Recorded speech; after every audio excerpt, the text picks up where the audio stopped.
may head na naman na nakatara yung daan dito. So yung bato sa kabila. At dito, mag-minute po yan pero bulit pa yan na mga 1,000 to millimeters. Bago po mag-minute na naman itong dalawang bato dito sa size natin. Pansin po natin dito sa Tasman. So yung mga tubig na pinapatak galing sa mga stalactites po natin, galing sa mga roots ng kalgan sa taas. Kaya active pa itong case po natin. Love po ba kayo dito, Master? Is open-minded? Medyo.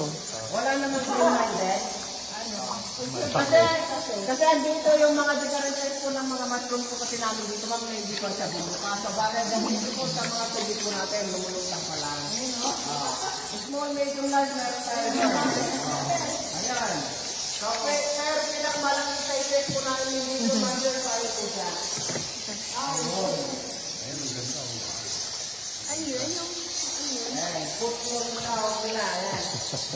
Ang ganda ng pagkaka-formation mo.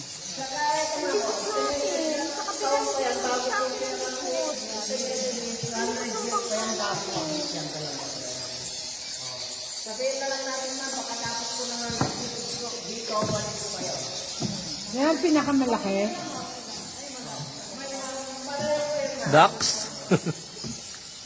Baka nag-click na yung dalawa dito bang bumalik na yung ano. Saka dito naalala niyo pa yung pinamalik yung bata ko. Mabubuntis pa kaya ako niyan? Ma'am? Mabubuntis pa kaya ako nun? Saka ito naman yung transformation ko ng buhaya. So yung katawan niya nasan na po siya, and then yung ulo mataas, so hindi pa siya nasan. Saan? Ayun o. Ay, Buhaya nga. Pero hindi tayo namin ng palakas, so balik ko yung mga dalawang parts natin. makatakot, no? Yung mga natin yung nasa sa taas, patong-patong na daw sila doon. Ulit naman, ulit nga yung dito sa balik ko sa taas ng sa taas. One eye open foot, dito sa baba Master up. Ayan. Ah, ang galing. Kung meron open foot, may kasama ko yung pusit, so balik ko naman, dry na po siya. Ah. Dry pusit na. Dry pusit.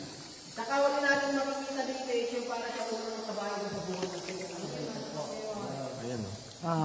Ngayon dito, mabata dito sa may bunga, tapos picture na tayo dito. Pasa mo. Sa isa sa bangka. Huwag mo.